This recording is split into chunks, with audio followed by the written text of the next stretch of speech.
Brothers is doing a great many things, filmmaking and a variety of other stuff. Jeff Carroll, is that all right? Given the number of people that are here, we want to kind of tailor this to your interest and what you're interested in learning. So if we touch on something that piques your interest, let us know and we can potentially focus on that. But again, we're going to be talking about publishing, writing novels, and ghostwriting. And so again, if there's something that you want to dive deeper into, feel free.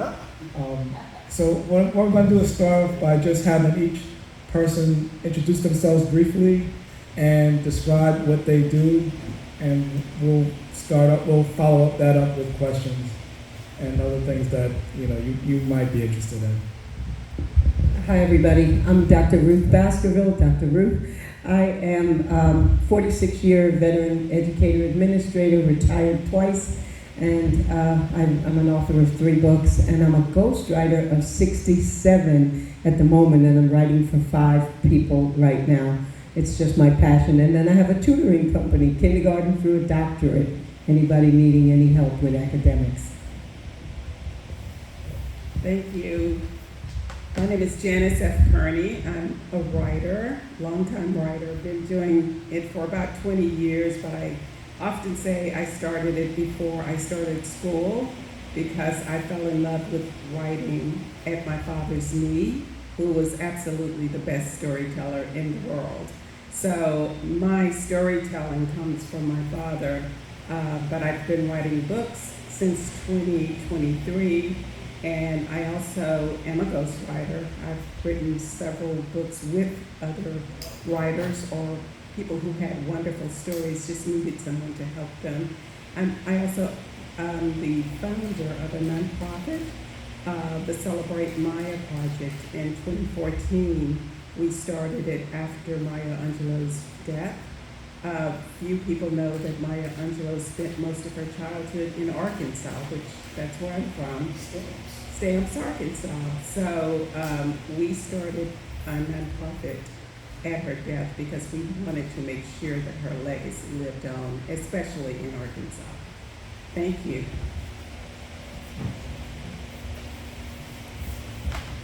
Right, and I'm Jeff Carroll. I'm a writer for 20 years now, celebrating my 20th year writing.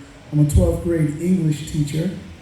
Celebrate 8 years of teaching, and I'm a filmmaker, comic book writer and creator, and a novelist. So I speak for all those mediums, and I got into writing. It's so funny, but I got into writing because I couldn't find one of these ladies next to me. So I never found a ghostwriter, and I had approached a writer to ghostwrite, and bless you. All right, found a ghostwriter and approached him, and he said, for the money that it would cost for me to write your book for you, you could write it bad, hire a good editor, and learn how to write for half that amount. And he spoke my language, which is saving money. And I'm like, wow. And I never looked back. So 13 books later, 10 comic books, and 6 movies. I celebrate independence. Which leads perfectly into the question I was about to ask. What actually motivated you to do what you do? So all of you wear a variety of hats. Which activities do you enjoy the most, and why? Well, I love ghostwriting. I will first tell you, for the persons who are here, what it is not, and I think my colleagues will back me up. It is not that you could, on a napkin, put down a couple of thoughts and pass it to me or anybody saying, you're a ghostwriter, do me, make me a book. Right. The ghostwriting is in collaboration with the author. My gift is words and phrases, and I can describe scenes and characterization. I'm great with dialogue, but it's your story.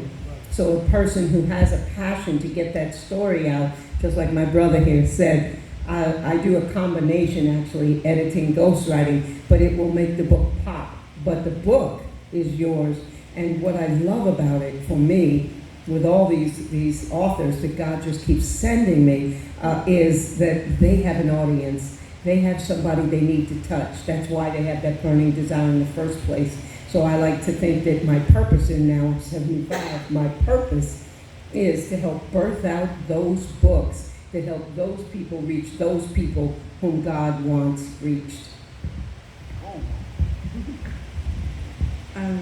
I think writing is definitely my passion. That's what I fell in love with so long ago, and that's what I wanted to get to. I mean, I've done many things over my long life, but I knew that at some point I would write. I would become a writer. So in 2021, when I left all that other stuff I was doing, I decided the rest of my life I will be writing. And the wonderful thing about writing is you can do it until you close your eyes, until there's nothing else for you to do. Yes, yes, even then. So writing is my passion. It's, I definitely think it's what God gave me as my mission in this world. So definitely, I like ghostwriting when it's a story that really, really touches me, and a story that needs to be told, because it's an amazing story that nobody knows, but this person has done it and they really want to share it with their family, their community, with their colleagues. So I choose them very carefully. As a matter of fact, I don't do very many ghostwriting projects anymore, but the ones that I have done, I choose very carefully because I need my time to write. I like to affectionately say that I'm not really a writer, I'm a professional liar, okay? One of my first writers of first-hand influence, meaning I could touch them, outside of the writers that had passed on that I read, was L.A. Banks. And she was a member of a group called the Liars Club. And I was like, you know what? That speaks to my origin story, right? Because we all have an origin story. And I remember being in middle school with my cousin, and we would go down to 42nd Street and watch movies that we weren't allowed to watch. We were too young to watch, but they didn't care. And we would come back to my little suburbs in New Jersey, and we would tell the stories, and we embellished them so much we wanted to make our friends jealous. And I realized that I was a writer at that point. I told stories about movies that were trash, so good that even after people saw them, they thought they were good. And that's amazing. So I do believe that even as a writer of my own ideas, I use some of the things that the other writers talked about, and that is almost a transcription of what you see in reality. And I have to put it on paper in a way that it brings out even a more beautiful experience than what we might have experienced in reality. So when I talk to my students, I say, y'all gotta flip it. Y'all gotta make it hot. Y'all gotta make it pop. And as a fiction writer, there's no limit because it's all a lie. But when I write nonfiction, right, it's a different energy. And my first book was a novelization of my second movie. And that was what made me feel very much like a ghostwriter, because my movie would have been a real short story. So I had to add on to it. And I did some of the techniques that maybe you all will get into that you use to make something come to life. Jeff should be the moderator because every question I'm asking is really informed by something he just said. So can you each tell me who were your biggest influences? And the next part of the question is, how did you learn to do what you do? How did you, formal education, mentors, writing groups, whatever? The Bible says your gifts will make room for you and bring you before great men. I think it's a gift for me. It's just literally, I wanted to be an actress when I was a kid. And my parents wisely said that you will have to eat. And what else do you like? Because you may be pulling the curtain on Broadway and then working in the diner next door. And I loved English. I always loved it. I became a high school English teacher. I was only that for about 5 years, and then I foolishly thought that all the power was in administration. And I didn't know till I closed the classroom door that all the power I had just left and lost. And I became a servant to everything. So I got into admin, but I always could write. Like I could write poetry and short. And it's just, even when I would write like a letter, because my parents raised me that when you get a gift, you pen a letter of thanks. And people would comment about my thank you letter. Like it just, I just have to say, it's just a straight out gift to be able to pull something. And the nicest compliment people give me about my 3 books, but also many of the authors that I work with, is I couldn't put your book down. And I know as fellow authors, you'll say that is what you strive for. So I just have the ability to make the words come off the page, to stretch the thing, what was going on around you, what were other people doing, what was sent was in the air. And when you ask those pointed questions and people begin to answer them, the thing expands, and suddenly it's kind of like coloring in a coloring book when it was just lines at first. And that, to me, you just build. I like to think we build a book like a foundation. We just build it. And then when the author loves it, I'm ecstatic. I echo everything you said about the way that certain writing really sells the book. You don't even have to say anything about it once you start reading it. But I think the person that most influenced me, I'm going to start when I was really young, and I knew no Black authors at that point, down in Gould, Arkansas. So I didn't work in Evanston, so it was even smaller. But I think it was Agatha Christie, who I loved because I loved mystery, and I loved fiction at that point. And that's what I actually thought I was going to write for the rest of my life, but that's not what I write most of the time. But I loved her, and I read everything she wrote. And later on, when I did discover there were Black authors, Zuri Neale Hurston was the person that I fell in love with her writing. So I think she probably greatly influenced my writing.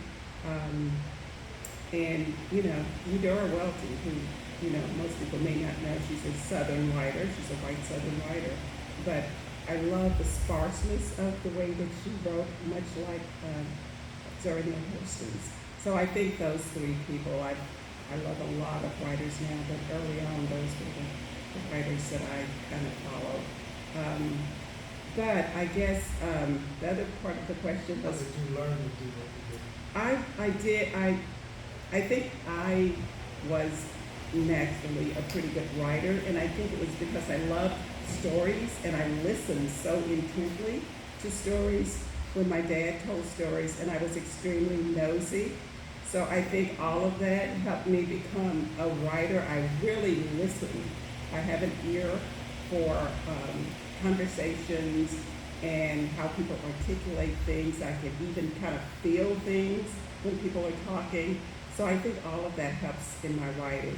I did go to college hoping that I could get a creative writing degree. University of Arkansas didn't have one, so I ended up in journalism, which I think really helped as well, because you learn how to say a lot with little. So I really enjoyed that, and all of that I think helped me. Everything that I experienced, everything that I did has helped me along my journey of writing. And again, I think it's that listening, I think it's that being really interested in the world around you, and just wanting people to feel what you're feeling when you write. Trying to remember all of my different answers. You have no idea what's going on, right? So I'm a Gemini, right? So that means I have 2 poles naturally. So it allows me to see both sides of whatever it is. I believe that comedy is the higher art of drama and comedy. I teach Shakespeare, I teach Chaucer, and various European grades. And I go back to my primary grade, which was stand-up comedy. You know, I loved Eddie Murphy, Paul Mooney, and Dave Chappelle are some of my favorite comedians, and I had an opportunity to work with comedians. I had an agency that worked with Monique, Bill Bellamy, J.B. Smoove, Kevin Hart, and all of them. And my approach to writing is that very primary, going back to the schoolyard, telling jokes on somebody else. Okay? All of my books are just a long joke comeback. Okay? It may not be funny, but it is a perfect conclusion to a beautiful premise and open line. That really what motivates me. And so how did I become a writer?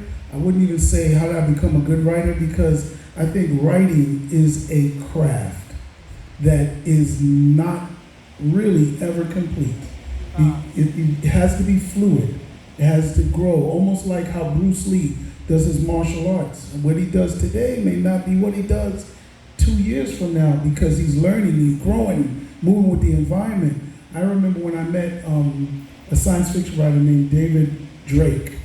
I asked him, he said, yeah man, science fiction writing started as, this was when Kindle was coming out and was playing with the lengths of books.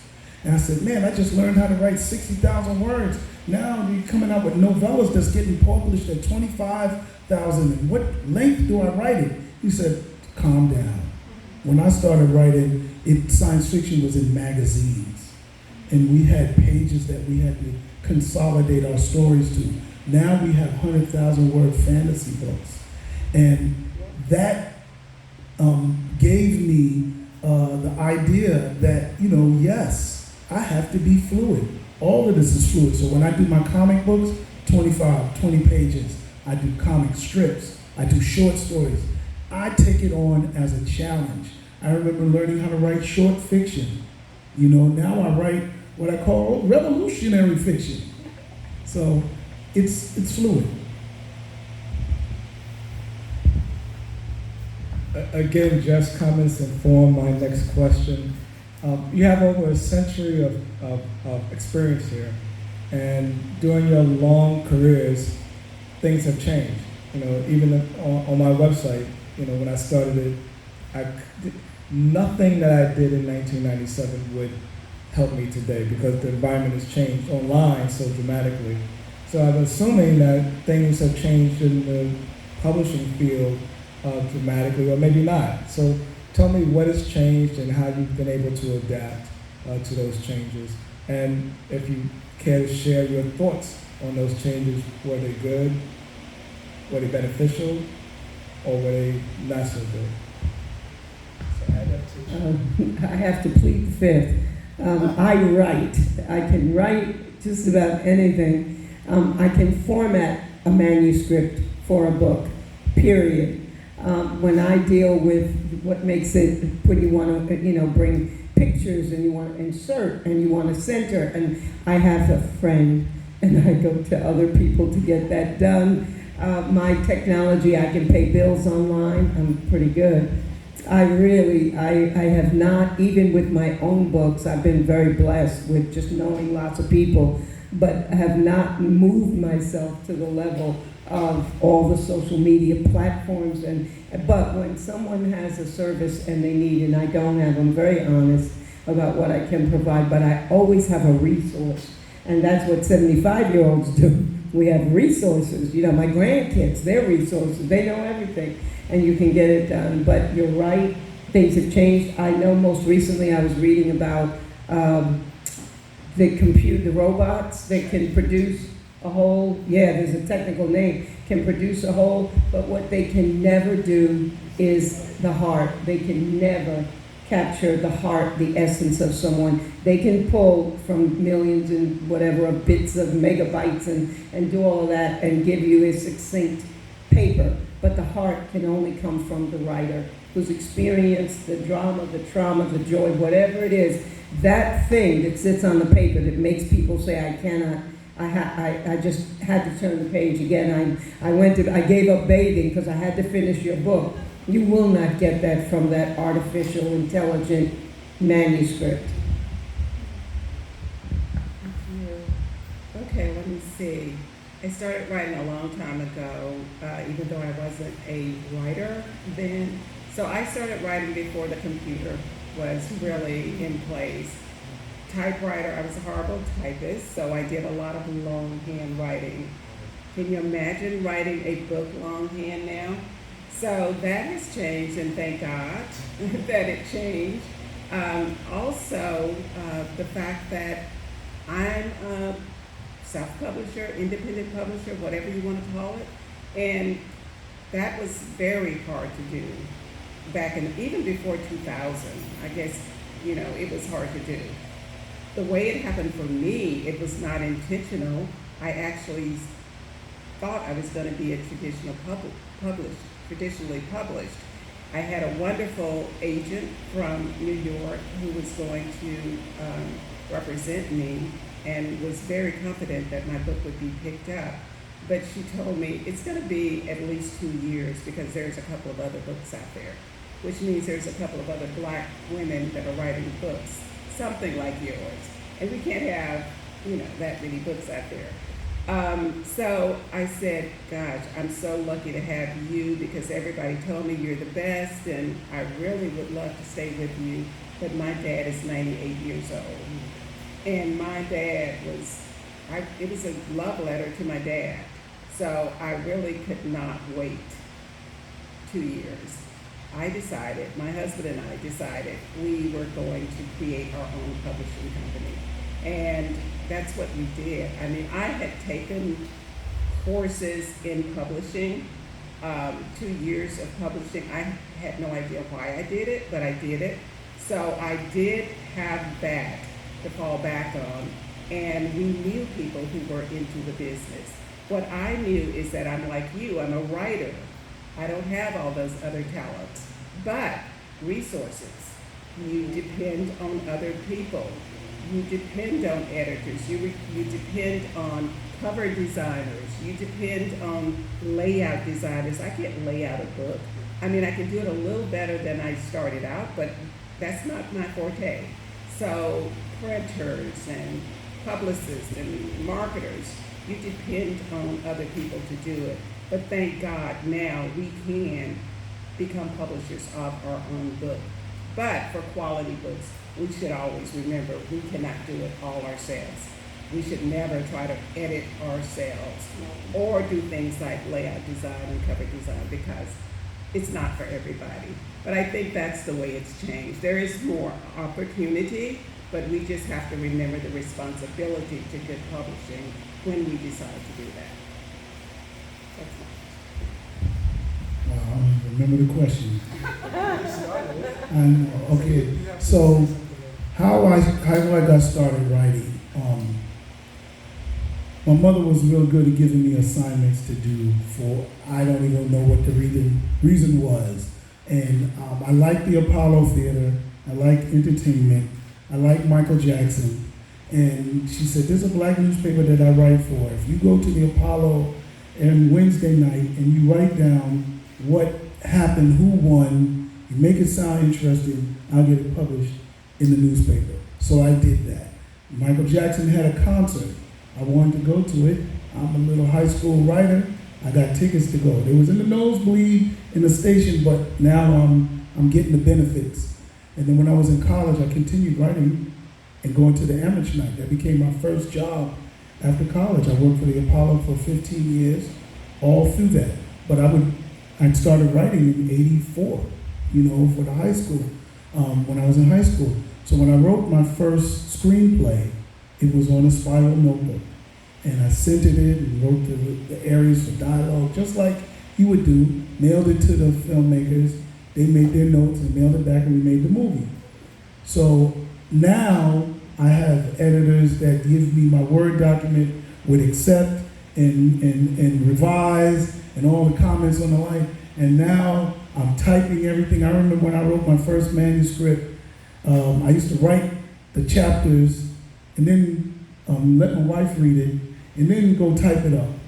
It took forever. Then I was like, you know what? One day I'm going to write my book straight into the computer. And then I did that, and I have not looked back. I still take notebooks with me because it takes forever to turn the computer on, and it'll wake people up if you look on your phone and type. So I keep a notebook next to my bed to write ideas. When I'm driving, I can pull over, I can write a little bit, or whatever it is. So I still employ it. But the beautiful thing is knowing all of those primary foundational disciplines. So when I talk to people, I know how to do these advanced technological things, but I know the original science that went into it.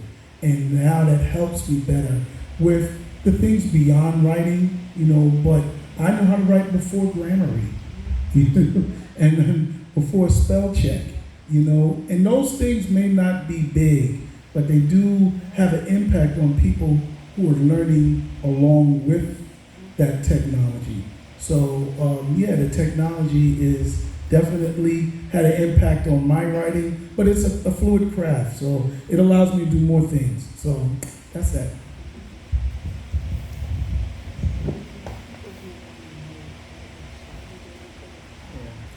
Close one more, 30 minutes. I'll leave the rest. All right. This question is actually informed by Ruth and Janice's last comments. Oh, good.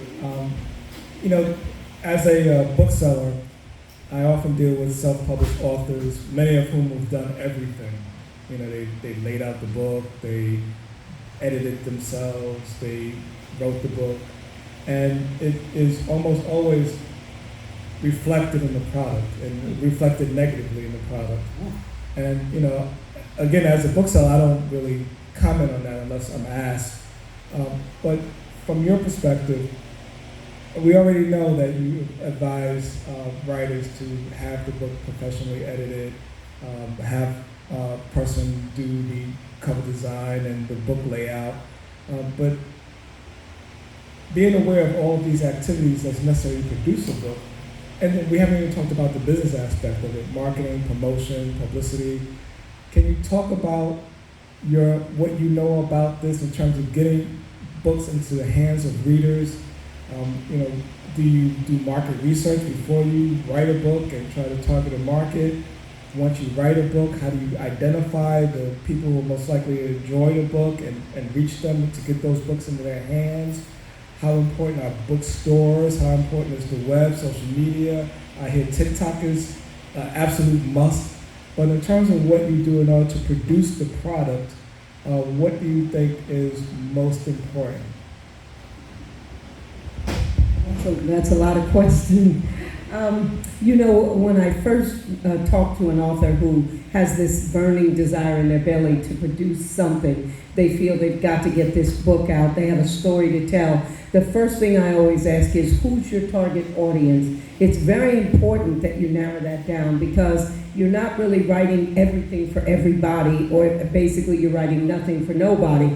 So you have to do that, and it's a discipline to be able to do that. And then the second hard part that I find with authors is, okay, if you're writing about, like I spoke an hour or so ago about finding humor in grief when I became a widow. Well, I have a lot of stuff that has happened in my life that's really worthy of telling and sharing, but finding humor in grief.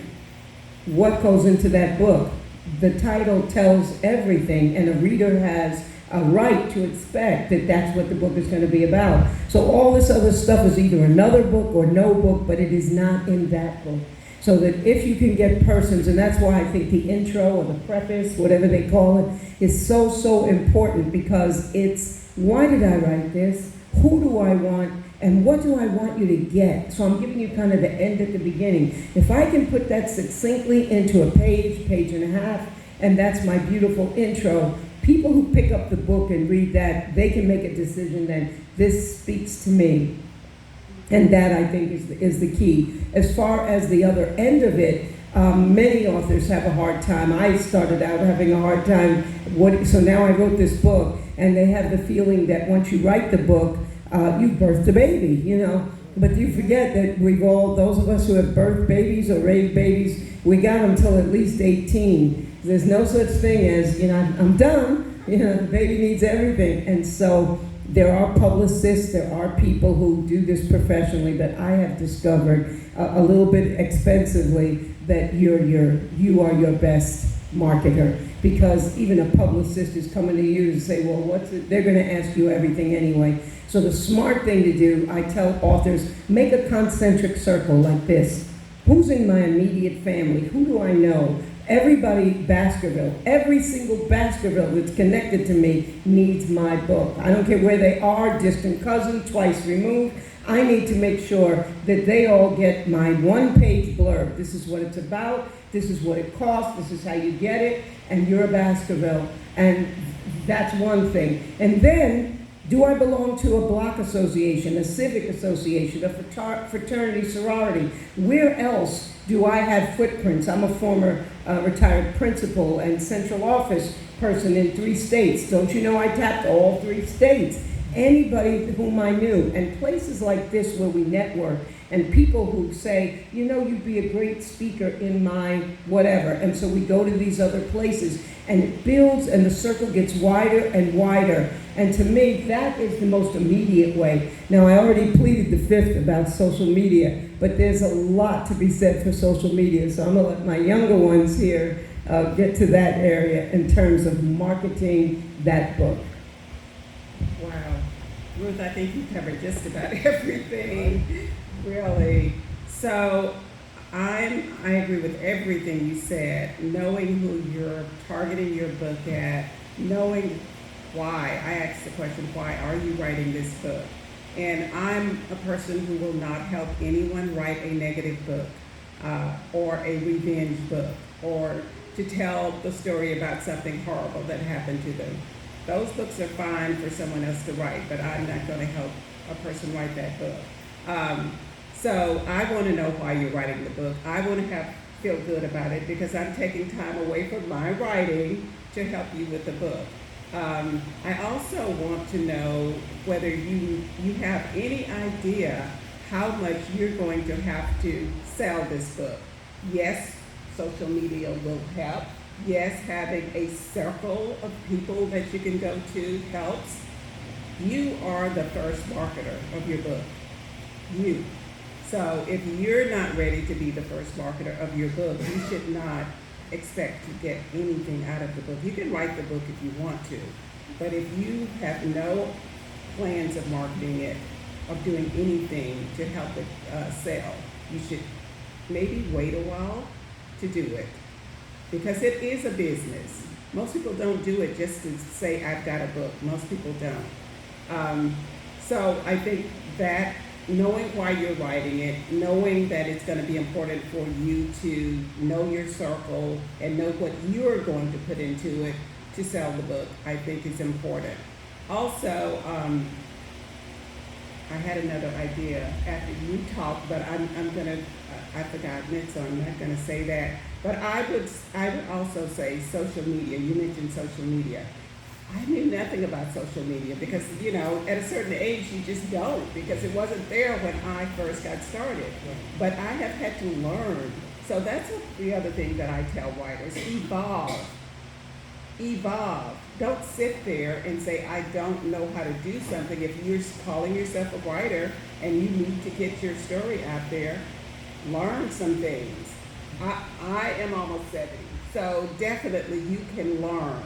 I've learned, social media. I've learned how to, I don't do TikTok. I haven't done TikTok yet. Okay, but social media is something you're going to have to learn about because that is the new publicity tool. So you need to learn how to use it. And the old tools are good too. Your press releases, your email list, your bookstore list, all of those are good and all of those are important. So do your homework. That's what I say when you get ready to write a book. Do your homework. Well, a couple of things that I can compliment the good things said earlier goes back to who I am, right? One of the writers that most influenced me, and if you read my bio, I'll say it, is L. Ron Hubbard, right? L. Ron Hubbard is like the GOAT of science fiction writing. He's written so many science fiction books that is off the charts. So they didn't even include him in science fiction writing. But why I like him is I like to say he wrote science fiction so well that people believed it was real. That's when you're a good liar. So that frames a lot of what I do. I first started writing as a filmmaker, and films are very blunt. When you talk to a distributor, they don't even call them films. They call them titles. This title will do this title does that, this title does that. And I'm like, God, why do they call them titles? So when I learned, I started thinking of titles, and I use my titles as writing prompts. So what does that allow me to do that some writers don't? Well, if I like the title, that's half of the marketing right there, because other people may like it. And I remember when I did my first movie, I thought of 4 titles. Every one of them turned into a story that I eventually wrote or made into a movie or made into a comic book. And from there, I do another thing that is another cool thing to do. I test my story out on people because written words are words that people hear in their head. So I love to tell my story to people. If you come by my table in there, Troy experienced it, but I can go on about my stories, but understand there's chapters to it. So when your ear starts to dry up, I'll start to wrap up, But take, for instance, my comic book, Fingernails, right? Fingernails is the daughter of another character that I had, Thug Angel. Well, the hook to Fingernails is that she's clairvoyant and she can see ghosts. And I said, I'm also an angry black man. Dang, why did I say that? But I played dozens with white history, white narratives, and things like that. So I feel we got to defend ourselves. So it's the white narrative popularized by H.P. Lovecraft that says that the dead is bad. It's this dead thing. Oh, I saw a ghost. I ain't buying that house. Run out the house. And I said, but when I talked to my grandmother, and she says, oh, that door slammed. I said, it's a ghost.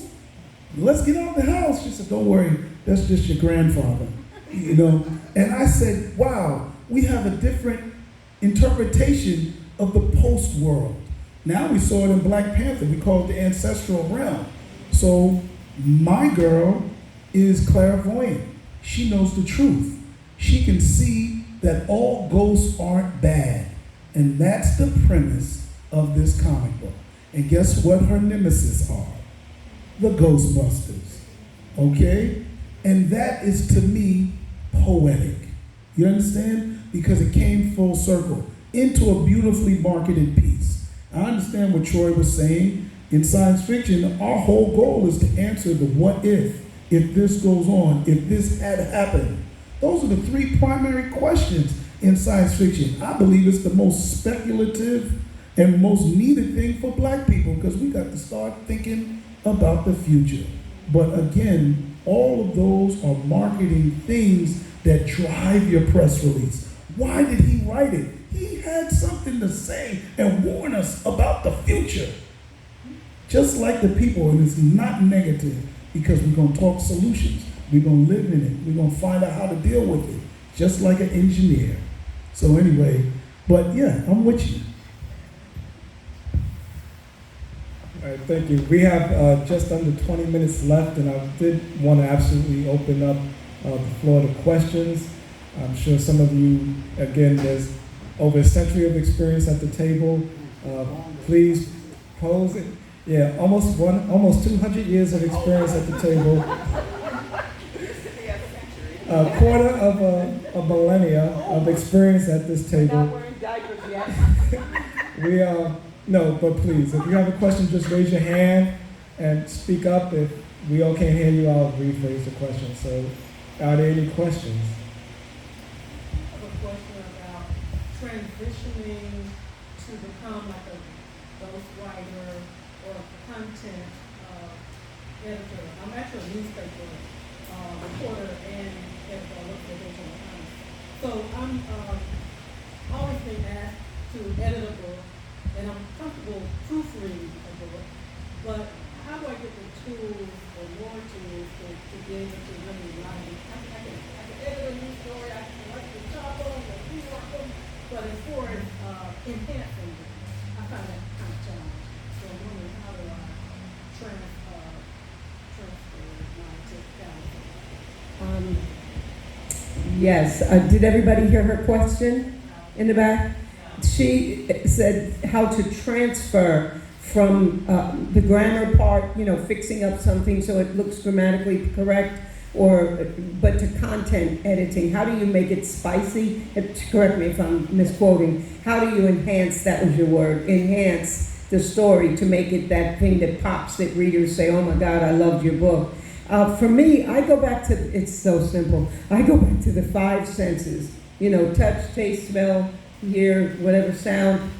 What was going on? Many times authors, they don't mean to be myopic, but they are. They tell the story in 12 pages, and they kind of drag the reader, they jerk the reader, left, right, front, back, until you don't even know what they're saying, but they understand it, but they didn't write it. And so many times I'll say, well, where is that? Oh, well, it's not there, but it needs to be there.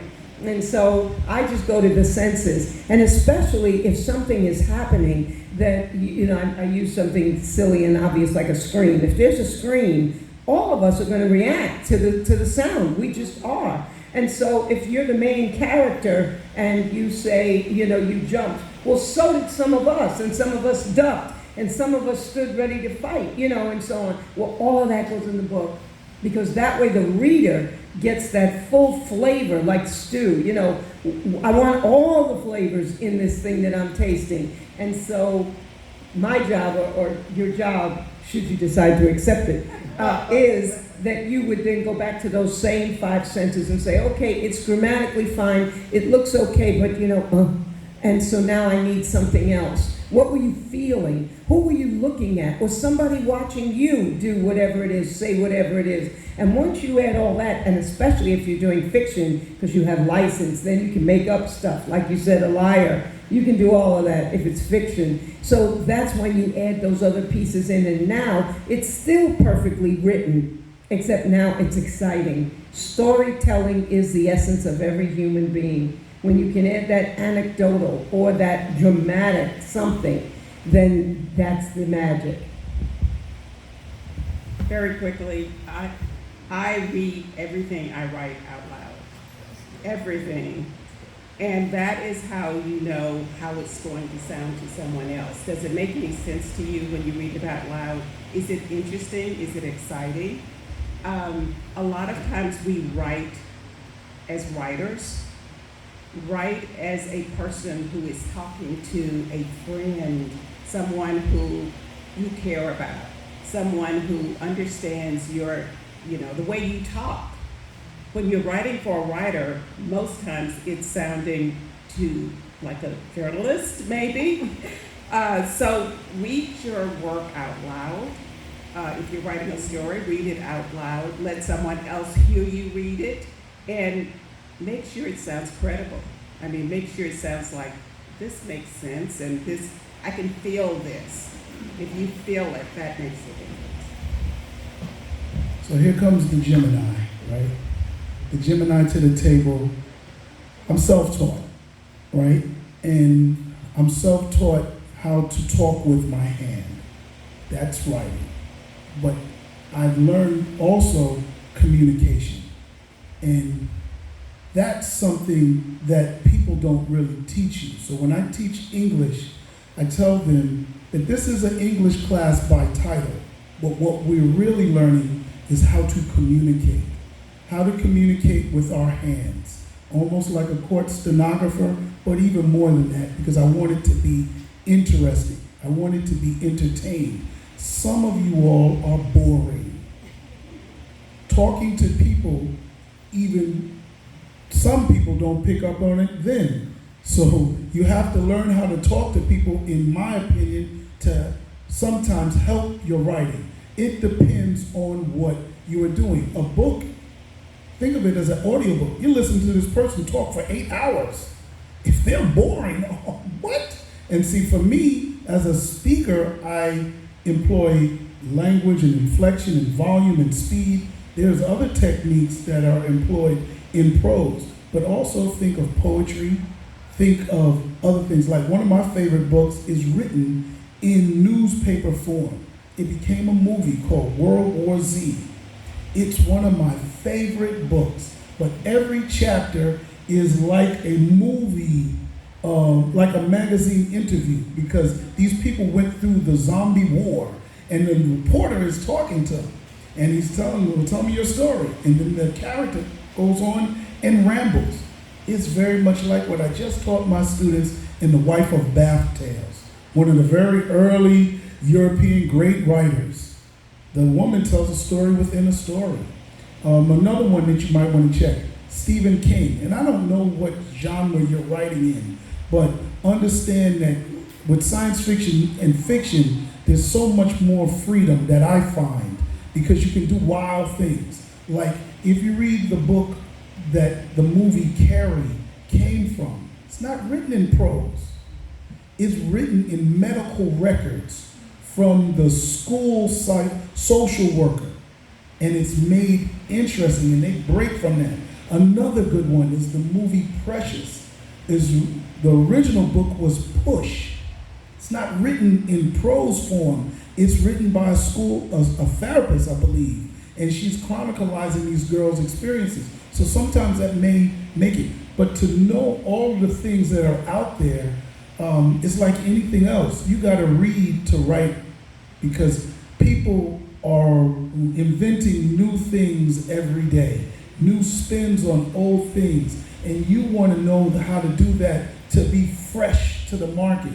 You understand? Sure, you could read Langston Hughes and you can know how to write, but there's a new Langston Hughes that came out every decade that's doing something different. So sure, okay, give you an example. You can watch Michael Jordan, but you better watch Ja Morant now, because you ain't coming out in the 80s. You coming out in the 2000s or something. So you got to study that just to see. And then when you learn your style, when you're comfortable with how it is, then you can tweak it every year.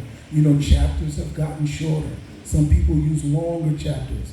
When I first started writing, I took L.A. Banks's book and compared it to Sister Soldier's books, and I said, damn, I don't even know how long a chapter is.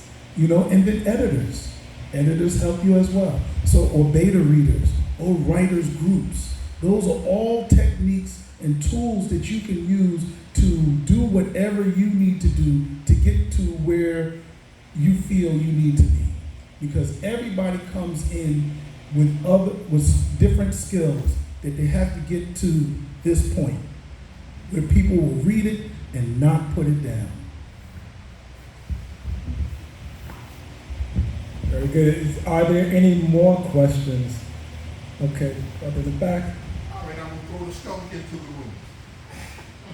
In your brief histories, careers, has anybody ever given you a book and you read the book? Because recently a friend of mine gave me a book. I made it to page 2. Are you kind to that person to say, I just read this book and only made it to page 2? No. I'll start with you and then work your way across. Please, please, please don't be kind. All right. So actually, as someone who publishes reviews of books, and I've been doing it for almost 1,000 years. That's an exaggeration, but certainly for 2 decades and longer. I've had, it's a critical review can often be unfavorable for a variety of reasons. Some of them having to do with editing. I mean, there are different levels of editing. For example, there's copy editing where you're just making sure the print's in the right place and the commas are correct, and they generally charge by the word. But there's more substantive editing where they're changing, making sure you're not making mistakes and tense and a variety of different things. And you're doing the kind of things that Ruth described earlier. Those are 2 separate things. And even after you go through the editing process, you're going to want someone to proof the edits, make sure that the edits were keyed correctly, and so it becomes complicated. But no, as sometimes the books just simply aren't well written for, again, for a variety of reasons, sometimes just boiling down to editing. And as a publisher of reviews, you want to be honest. You don't want someone to just write a review and praise a book undeservedly. So when the reader reads it and thinks it's a great book and they pick it up and it's trash, that's not good. So and then you also have to keep in mind that, particularly with novels, it's a function of the reviewer's taste and what they like. And, they may not like a particular book for personal reasons, and so it becomes tricky. But no, the key is to be honest, and over time you develop a relationship with your reader as a reviewer or as a publisher of reviews, and you hope that the reader learns to trust your reviews. Because sometimes you can read a review, and it's written in such a way, if you know the reviewer, you know whether or not you will like the book. And that's at the end of the day, that's what you want to know. After you read the book, is this a book that you want to invest your time and money in engaging with, or is it something that you want to pass on? So every book is not for everyone, and some books would be enjoyed by one reader or reviewer and despised by another. But one of the problems that we have today is there aren't very many platforms where reviews are being written, and a reader can get to know the reviewer's sensibility. We rely on Amazon stars and reviews, and a lot of times those things are gamed. People can pay for reviews and pay to, slam a competitor's book or praise their own. So there really is a need for more critical reviews of our books. And that's something that's lacking today. Well, I always say you never get a second chance to make a first impression. You don't. And because we have social media today, things go viral very, very fast. It's not just like you could pull back all those terribly written books. So I make sure that people know that if they want to attach their name to something, and mine is attached, because every book that, whether I'm a ghostwriter or an editor, I'm always the editor in the book. That's all that comes out in public. I'm the editor. But I'm very proud about my name. I'm very cautious. I only want the best. It's got to be top quality, and I'll do my best to make it so. But I have had occasion where what was given to me, theoretically just to edit, no need for like ghostwriting, but, oh, this is really great, just to edit it, that I've been very, very honest, but compassionately so, because they gave me the best they had. But, I have 6 years of Latin, I'm an English teacher, I mean, this won't fly. Or if the characters are all over the place and you just can't, in 2 pages, you can pretty much tell if it's really terrible. You may not know how good it is, but you definitely know how bad it is within a couple of pages. And then I would literally say, let me show you. Let's go through. And as they read out loud, as my sister said, or they see it. And it's important to me that they understand why I'm saying this won't fly. I had one situation that I was so grieved about, and it just happened to be a person from another country who had a doctorate, and he was writing a very technical something about God, but from a metaphysical point of view. And I didn't mind the technical. I was there with him, but because of the language barrier, the English words that he chose just didn't fit, and it was so pronounced, and there were so many of them that I just got lost like that, and I had to say, I cannot help you with this book. You may need to write the whole thing in your language and then have that translated, but it's too broken and too disjointed, and I wouldn't take any money, and I just wouldn't invest the time. So honesty, especially today, honesty. And truthfully, I think even if persons' feelings get a little hurt, they would rather the honesty than to go off thinking they have something that's really good, and now it does go viral and you don't get that second chance to make that first impression. I agree. Honesty definitely is the answer, but I will say that I don't usually tell people who have already written a book and give me a copy of it that I don't like the book. I'm not going to tell them that. But if it's someone coming to me, if I'm ghostwriting or if I am editing, I don't edit, but if they want me to just look at their book and give them some feedback, well, yes, I'm going to tell them exactly what I think. I may tell them to start all over again. I may tell them go find an editor today. I may tell them to find someone to help them write the book.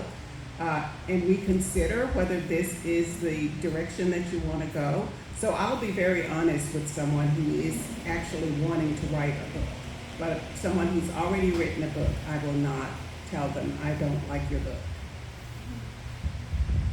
Well, as a emerging writer, beginner writer, I had that come from editors, and my first editor was an Essence Award-winning author, and she had written for a few years. Probably you know her, Karen Miller, and she edited my first book, and she showed me an example of how to give people constructive criticism. She wasn't a hater. She said, you do things good here. If you could duplicate this throughout the whole book, it would be good. And that's what I needed. I had to learn that good feedback is like going to a martial arts sensei. The little level people, they don't know enough to be able to tell you all of what you're doing wrong. But when you meet an experienced person, they can say, oh, you described this, you need to describe this better. Because there is something good and there's something that needs to be developed in everything, right? Because we make ideas out of nothing.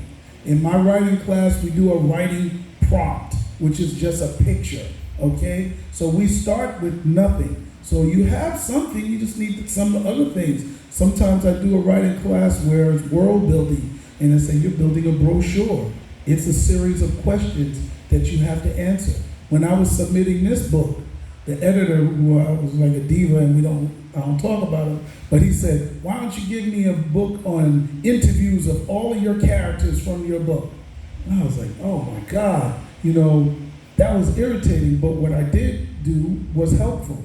It allowed me to get to know all of the characters in my book, and I did use it in the rest of the series. So it's really just how you can do it and who you go to that can really provide encouragement, right? Because we don't want to beat anybody down. Everybody deserves a try, and there's something that they can do to improve what they do. Very good. Thank you all for coming. I hope you enjoyed this panel. Next up is Curtis Bunn running the Love, Romance, and Erotica panel, which starts right now.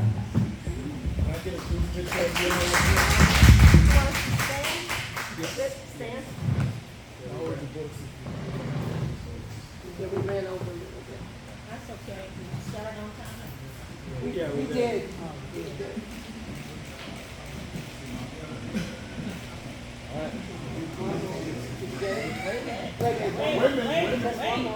Don't just run away. Gotcha. Well, guys, what a joy and an honor.